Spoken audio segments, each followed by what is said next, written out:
you've been talking a lot about David Betts and the kind of Civil War discourse over whether or not the UK and maybe the United States are teetering on the brink of a potential for civil war, which David Betts, who's a fairly nonpartisan historian of civil wars, says in some ways, yes. And you wrote on X recently, civil wars are coming, absent strong government action, as Renu Camus said, and got convicted for saying it, quote, in the unfortunate circumstance that it comes to this, if the choice is between submission and war, I say war, war, war. Now, I wanted to ask you about this in light of a clip of Eric Trump talking to Chris Cuomo that's been pinging around the internet today. Also, of course, the National Guard is in Chicago. It's very tense here in the US. So let's watch this clip of Eric Trump and we'll break it down. Did we raid Biden's home? Did we try and bankrupt Biden? Did they come after us? Did we weaponize every AG and DA, against Biden? Do we do that against Hunter Biden, who had a laptop from hell, pictures of cocaine, illicit drug use, prostitution? Did we do that? Did we make up a dirty dossier about Biden? Did they try and destroy Biden's marriage? Was any of that true? I mean, did we make up stories that Biden had secret servers in the basement of his home communicating with the Kremlin in Russia? Did we strip Biden off the ballot of multiple states? Did we take Biden off of Twitter and Instagram and Facebook and try and silence his voice so he couldn't communicate? Did we put Biden in a courtroom every single day? 91 felony counts that have all been overturned for my father now, right? For nonsense, to try and keep him off of a campaign trail and to try and destroy his life. Did we do any of that? So, Rod, that was in response really to a question about James Comey, who pleaded not guilty at an Alexandria courthouse today. But just listening to Eric Trump, you can hear the Camus line, war, war, war. Sure. Do you think the prosecution of Comey, but also basically the entire last 5+ years, is the recipe sort of being fulfilled in the U.S., do you think? Yeah, I first started listening to David Betts, who's a professor in the King's College London War Studies Department. He started doing podcasts earlier this year talking about how all of the elements for civil war are present in almost every Western nation, especially present, he says, in Great Britain and France, but also everywhere else. And he says the main driver of this is multiculturalism, but that's not the only one. And I think what we just heard there from Eric Trump is a good example of why we in the US are flirting with this too. I mean, look, I'm living in Europe now. You're talking to me from Budapest. And to be looking from across the ocean back at America at a time like not 1 month after Charlie Kirk was gunned down, you have this situation in Virginia with Jay Jones, the Attorney General, Democrat candidate, talking about how he wants to see a Republican killed and the children of this guy killed too, these, quote, little fascists, and all the Democrats are standing with him. Emily, I got to say, I mean, what is the spark going to be to set this thing off? I hope it doesn't come, but we cannot live under the kind of regime that the Democrats and the liberals have been trying to inflict on us and would inflict on us again if Trump were in power. And the question, if you're Eric Trump, is, well, and you're concerned about the prospect of a civil war, is, okay, so what do you do to avoid it? Well, then also, I mean, are you supposed to not prosecute James Comey? Are you supposed to not prosecute people who erred in their attempts to prosecute your father and your political allies? You've written a lot about what Betts is saying on this, Rod, and the entire question. It's just, it feels almost inevitable because everything just keeps getting ratcheted up further and ratcheted up further, but nobody has any real incentive to stop. Yeah, this reminds me a lot of what happened in Spain in the early 1930s. After the monarchy fell in Spain around 1930, I think it was, the left came to power in a democratic election. And some of the radicals on the left went crazy and did things like burning down convents and churches. So when the right came back to power 2 years later in the next election, it got its revenge. Then 2 years later, the pendulum swung left again. By the time you got to 1935, both sides hated each other so much that there was no coming back from the brink. And I believe it was 1936 that the Civil War broke out. Now, the Spanish Civil War was one army against another army. And David Betts said that's not what we're going to see if it breaks out in the West. We're going to see things more like assassinations, bombings, racial violence, especially in the cities. And I got to tell you, just earlier tonight, I was out with some friends who are over in Budapest from the UK, and they're very, very worried. They were talking about that. My one friend said, I can't let my little girl go down the street around the corner to the supermarket at night without having to fear for her being abducted. This is not a joke. Americans never hear this from the American media, but this is what everybody in Western Europe is talking about, except here in Hungary, where we don't have that problem, because guess what? Viktor Orban guards the borders. And on that point, actually, I wanted to ask you just today, this is being reported in the Associated Press, the assailant in last week's attack on a synagogue in the northwest of England that left 2 congregants dead pledged allegiance to the Islamic State group, police said Wednesday. This is the AP. Quote, the attacker, Jihad al-Shami, called emergency dispatchers during his deadly attack on October 2nd to express his commitment to the terror group. Counterterrorism Policing Northwest said in a statement he was shot dead by police outside of that synagogue in Manchester after he rammed a car into pedestrians, attacked them with a knife, and tried to force his way into the building. The Telegraph is also reporting he had 3 wives. And Rod, it does... Probably all on welfare. And to many people in the UK, it starts to feel completely untenable, especially just in the last few years, 5 years. You know, I was in Oxford earlier this year at a conference, and I talked to this one American student who was in Oxford studying. And he said, look, this is not my country, but looking at it from the outside, if the people who actually ran Great Britain, if they actively hated the British people, I don't know how they would behave any different than what they're doing. People in Britain and all across the West, this is happening in France too. Whenever I go to France, I say the same thing. People have had it with the ruling class. And we don't know how this is going to go. I mean, when I was in France earlier this year, I was there right after Lent started. It was on Ash Wednesday, the churches were full all over France. They hadn't seen that in decades because France is a pretty secular country. And I asked French Catholics I talked to, wait, how do you explain this? And a lot of them said people are terrified that civil war with Islam, with Muslims who live here is coming. And they feel afraid and they want to shore themselves up spiritually. Well, this is what Renaud Camus was talking about. He's an atheist himself, but he feels that there's no way to avoid this.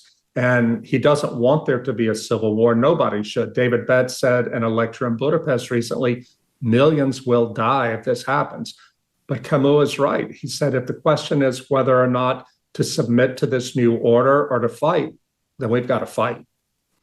And you mentioned Camus getting convicted for what he said in that post afterwards I read earlier. I'm curious because you actually are in Europe, and as you mentioned, you've been in UK, Paris recently, having some of these conversations. It seems to me that it's become a lot less taboo to even bring up Camus and others in conversation. Is that your sense that there's sort of a reckoning among, sort of like what we saw here happen with DEI, BLM, transgenderism? There's sort of a reckoning on multiculturalism and immigration happening in Europe and in the UK. Oh, Emily, I think that's right. And in fact, just tonight with my British friends who were in town, they were talking about how their own kids who were teenagers back in the UK, they despise woke. This younger generation, the Zoomers, are responding against wokeness, against multiculturalism, against all these things that have ruined their countries and ruined their lives. And I think that this is one reason we see these governments in Britain, in France, in Germany, cracking down very hard on their own people, not the Muslims who come and talk about killing Jews and jihad and things like that. They don't get in trouble. But if you have native-born people who say even the slightest thing against multiculturalism, against Islam, you can expect a visit from the police. People are fed up with it, and it's becoming, as you say, less and less taboo. There's a new book out in English, a new English translation of the 1973 novel by Jean Raspail, a French novelist, called The Camp of the Saints. Now, this was a book I always read, was like, oh, it's white supremacy, Turner Diaries. Read it. Yep. Right. It's like the Turner Diaries. Well, I finally read it in this new English translation that's out. And I'm like, oh my God, A, it's not white supremacist. And B, this guy, Jean Raspail, who wrote the book in 1973, he saw it all coming. And the real villains in the book are not the migrant horde, but the liberals and the establishment people, even people in the church who surrendered, just gave up because they were so filled with self-hatred, civilizational self-hatred. Now, on that note, the only white pill scenario that I've been able to come up with in my own head is actually the Benedict option rather than civil war, at least here in the States, which is where I'm most familiar, of course, with the politics. Maybe an easy way to get on the off-ramp is to see a Benedict option play out along the lines of geographic sorting, something like that. People who are Benedict optioning, to use the verb, would be, maybe if you live in D.C., you're going to be way out in Western Virginia or even West Virginia. People won't live in cities anymore if they don't want to be governed like this, and vice versa. That's the only way I can think of avoiding what would be a really terrible confrontation at this point. Rod, Sure. Do you see any possibility of something like that? Oh, yeah, for sure. In fact, I had dinner with David Betts when he was in Budapest recently, and he told me that he and his wife have moved far out of London in anticipation of something going off, because he said that there will be no warning. It'll just be a spark and it's going to kick off. Now, Betts is a very solid guy. If you watched any of his podcasts, you can see he's not an alarmist. He's just reading the evidence and drawing conclusions from the evidence. With the Benedict option, when I wrote that book, gosh, it's been almost 10 years now, it's not about escaping anything, because I don't think we can fully escape the modern world. It's rather about building smaller communities where people share your morals, share your beliefs, so you can be resilient when you face the modern world. But in the case of civil war, if God forbid it should come to us, then you absolutely will need to have around you people you can trust. This is why, even though I live, in Central Europe, I have land back in Louisiana where I come from. And when I was just there recently, I was talking to my cousin about building a cabin there so I can have a place to retreat to if, God forbid, things kick off. Because if they kick off in one country, David Betts warns that it will spread rapidly because of social media. Yeah, it seems alarmist, and I think a lot of people just don't even push quite that far into what this would manifest as if it were to happen. But it does, of course, feel like we get closer and closer. You mentioned Jay Jones actually earlier, and we can put F7 up on the screen. This is a Washington Post article from today, which breaks down the situation as it stands right now. Quote, Democrats are largely standing by their nominee for Virginia Attorney General after revelations that he once mused about killing a GOP lawmaker, worrying some in the party who want to draw a hard line against political violence and drawing accusations of hypocrisy from Republicans. And this is a really critical line. The Post says top Democrats have condemned the 2022 text from Jay Jones, but declined to join Republicans in calling for Jones to drop out. With early voting already underway in the battleground state, no prominent elected Democrat has called on Jones to leave the race. And just for a little bit of context, if the story hasn't come across their transom yet, Jones sent the text in 2022, not long after leaving the state legislature. In the message first reported last week by National Review, he imagined killing the GOP Speaker of the Virginia House of Delegates and discussed urinating on the future graves of other Republicans. He laid out a hypothetical in which he had 2 bullets to fire at then State House Speaker Todd Gilbert, Adolf Hitler, the Cambodian dictator Pol Pot, and he said 2 bullets for Gilbert, I believe. Rod, what's your reaction to, even a month after, we're still so close to the assassination of Charlie Kirk, Democrats actually not calling on this man to drop out? Look, Charlie Kirk did everything right. You remember after he was killed, there were clips going around of him saying earlier that the reason he goes to college campuses to engage his ideological opponents is because the alternative to that is violence, and they killed him for it. And now, not 1 month after he was killed, you see this, where the Democrats are willing to accept it and normalize it. I don't know how we come back from that. I hope we do. I don't want to be alarmist here, but you got to read the tea leaves. You got to know something about history. If you know anything about the history of the Spanish Civil War, this is how it got started. Now, one thing that worries me, Emily, I got to be honest here, even as a Trump voter, One thing that worries me about the Comey prosecution is the case looks weak. I think Jim Comey is a slime bag. I'm happy for him to have to pay the price for things he did. But from what I've been able to see, the case looks weak. If you go after the former FBI director, you better have a rock solid case. And I'm afraid they don't have it. If they lose this case, then that's just going to add fuel to the Democrats' fire. I hope they win it. I don't like Jim Comey, but I'm worried about this. Right. Yeah. I mean, it's certainly, as far as perjury charges go, easy to imagine him legally finding plenty of wiggle room out of it, even if, as you say, he's pretty obviously breached ethics while telling everybody that he is the paragon of ethical behavior. And Rod, that was my next question, is what role you think the media plays in these tensions? Because when I look at this Jay Jones story, the media coverage, the volume of media coverage here is so obviously much lower than it would be if the parties were reversed. I think the same is pretty obviously true of what Comey did in and of itself. There was barely any coverage at the time in the legacy press of him as the evidence trickled out through other Durham report, IG report, Inspector General Michael Horowitz's report that Comey had acted poorly. And that feels to me like gasoline on the fire from the people who are lecturing everybody else about, toning it down. Yeah, look, Emily, I have worked in newspapers for most of my life as a journalist. I've been working for more than 30 years. And I've always known from the inside that the media are liberal. This is not even a question, right? They are. But I always had to believe that at least they were trying to find the truth. At some point over the last 20 years, I realized, no, they're not trying to find the truth. They're more concerned with managing the narrative. This especially came home to me when I moved to Budapest in 2021. Early 2022. And I was here when the Ukraine-Russia war started. Well, I started watching on my laptop Russian TV, their English language broadcast, knowing it was propaganda, but I wanted to see what they were saying to their own people. Clearly propaganda. And then I turned on CNN to see what Americans were seeing and hearing.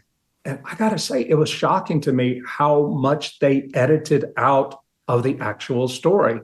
And I notice over the years, when I go back to the US to talk to people about the war, so many Americans, even American conservatives with whom I share almost every view, they have such a radically different idea of the Ukraine-Russia war because they've only been told about it through what they get in the American media. And it's just not true. Similarly with migration.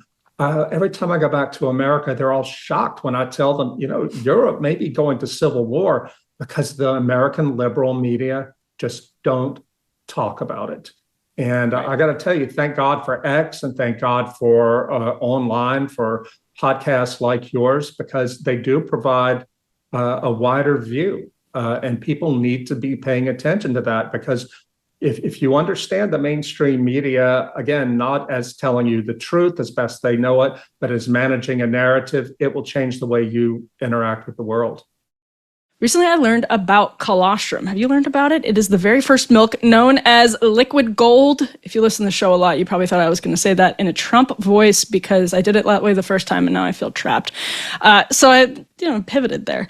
But it's known as liquid gold that babies receive from their mothers after birth, packed with proteins, natural growth factors, antimicrobial peptides that work to enhance your immune response, reduce inflammation, repair, and balance gut lining, reduce bloating, and make your hair and skin look amazing.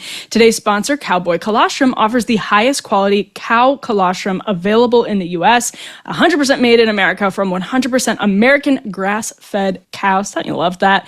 They don't overprocess or strip their colostrum, leaving it whole, full fat, and high protein for ultimate nutrient density.